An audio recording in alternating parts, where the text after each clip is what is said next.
जय माता दी, जय मां ललितांबिका। कैसे हैं आप सभी? मैं उम्मीद करता हूं आप सभी स्वस्थ होंगे और आनंदित होंगे। भगवती जगदम्बा की कृपा आपके और आपके संपूर्ण परिवार पर निरंतर बरस रही होगी।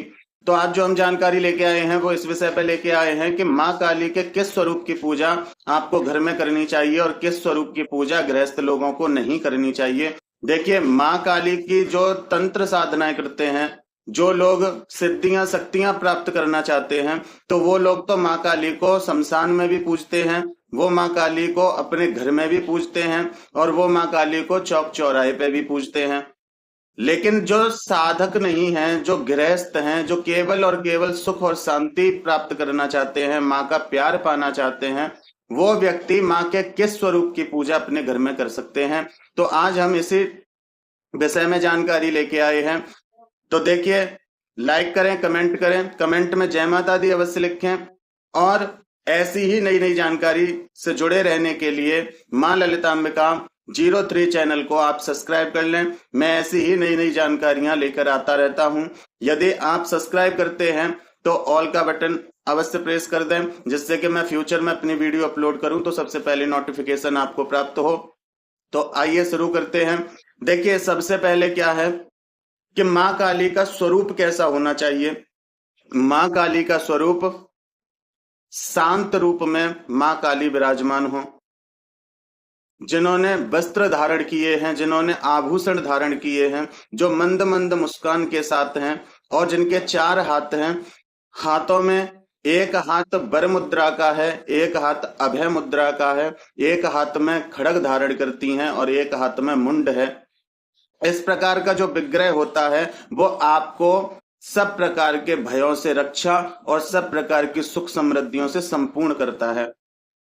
ऐसा स्वरूप आप घर में निश्चिंत होकर पूज सकते हैं। कोई बात, किसी भी बात की कोई भी परेशानी नहीं होती और माँ का निरंतर प्रेम आपको प्राप्त होता रहता है, माँ की कृपा आपको प्राप्त होती रहती है। लेकिन घर में पूजना किस स्वरूप को नहीं चाहिए। देखिए, जिनके भी घर में यदि ये स्वरूप है और उनको माँ काली की भक्ति करने के बाद भी किसी प्रकार की शांति प्राप्त नहीं हो रही, तो समझ लीजिए कि कहीं ना कहीं परेशानी है। आपको ऐसे स्वरूप की पूजा घर में नहीं करनी चाहिए। हमें कैसे स्वरूप की पूजा घर में नहीं करनी चाहिए? हमें ऐसे स्वरूप की पूजा घर में नहीं करनी चाहिए कि जो माँ रण में विचरण कर रही हो, रण में विचरती हुई माँ को यदि दिखाया जा रहा है तो वो स्वरूप घर में नहीं होना चाहिए। दूसरी बात, माँ के हाथ में खप्पर नहीं होना चाहिए, क्योंकि आप गृहस्थ हो कि आप उनका खप्पर भरोगे। माँ काली के हाथ में त्रिशूल नहीं होना चाहिए, क्योंकि त्रिशूल जब माँ उठाती है तो वो शमशान वाली कहलाती है और जब शमशान वाली वो कहलाएगी तो उसके साथ शमशान की शक्तियां चलती हैं। और यदि आपके घर में भी ऐसा चित्र है या विग्रह है तो यकीन मानिए कहीं ना कहीं आप परेशान होंगे, चाहे आप कितनी भी भक्ति करते हो, क्योंकि वहां परेशानी आपको माँ नहीं दे रही। माँ के साथ जो शमशान की शक्तियां चलती हैं वो आपको कष्ट पहुंचाती हैं यदि आप समय से उनका भोग प्रसाद नहीं देते। तो इस प्रकार से जिनके 8 हाथ हों, 10 हाथ हों या सहस्त्र हाथ हों, ऐसी माँ को घर में विराजमान नहीं कर सकते, क्योंकि वो माँ का प्रचंड विराट स्वरूप है।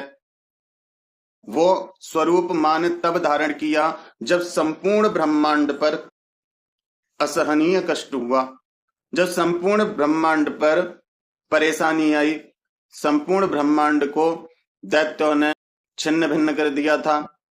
संपूर्ण ब्रह्मांड को माँ ने बचाने के लिए उसी प्रकार से अपना प्रचंड वेग से स्वरूप धारण किया था।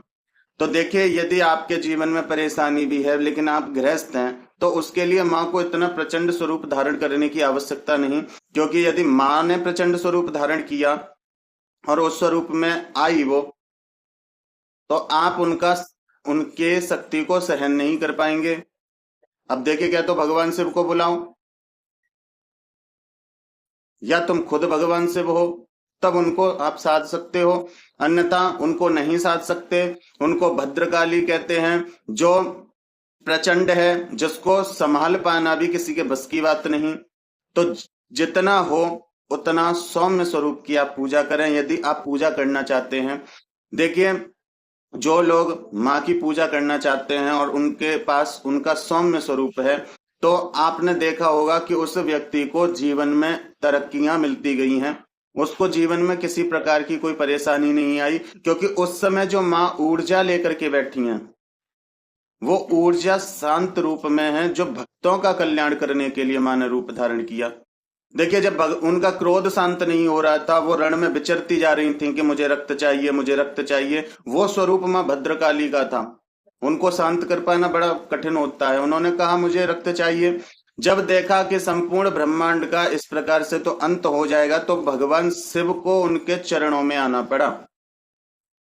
और जब चरणों में आए तो माता का पैर उनके सीने पे जब पड़ा, तो उनकी पैर जब सीने पे पड़ा, तो सीने पे पैर रखने के बाद जो माँ का स्वरूप वहां जागृत हुआ, जो ममतामयी और करुणामयी था, माँ शांत हो गई थी ये सब दृश्य देख के, कि मैंने अपने स्वामी के ऊपर अपने पैर रख दिए।